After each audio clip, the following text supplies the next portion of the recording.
Hey, what's up? In this tutorial, I'll show you how to bridge tokens from the Solana blockchain to Eclipse. In the previous video, we bridged ETH from Ethereum to Eclipse, so if you're interested in bridging your ETH, check out that video. Link is in the description.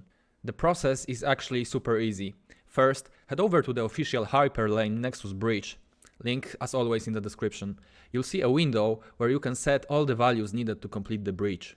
I have my nightly wallet open with some Sol in it, which I'll use for this bridge.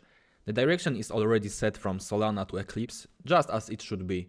You can expand the list of the tokens currently available for bridging to Eclipse. For now, we have options like WIF, USDC, USDT, ORCA and Sol, and we'll focus on bridging Sol. So, let's connect my nightly wallet to the bridge. If you're using a different wallet, it should work the same way.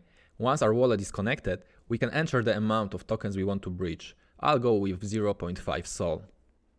The last thing we need to enter is the recipient wallet address, which is simply the address of our wallet on Eclipse. I'm using a backpack wallet, so I just copy its address and paste it here. After that, all we need to do is click the continue button and approve the transaction in our wallet. And done, the transaction is sent. After a short wait, we get a confirmation that the recipient has received the funds, and sure enough, the tokens are available in the wallet on Eclipse. Alright, great! We've got our funds on Eclipse, so you might be wondering what's next. Head over to the Invariant DEX, which, fun fact, is the first DEX built on Eclipse. Here, for example, you can easily swap your Sol for ETH, just like that. After that, you can buy one of the meme coins available on Eclipse. There are quite a few now. You can also become a liquidity provider and earn fees from concentrated positions. You could even create your own token using the available creator tool and start trading it with other users right away.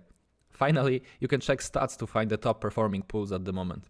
So, let's assume you made a profit on Eclipse and you want to withdraw your tokens back to Solana. It couldn't be simpler. You're basically doing the same steps as before, just in reverse. Remember to change the bridge direction from Eclipse to Solana and enter your Solana wallet address. And that's it. After a moment, your tokens should be successfully bridged back. That's it for this quick tutorial. If it was helpful, remember to drop a like and subscribe. There's more content on Invariant X. Take it easy.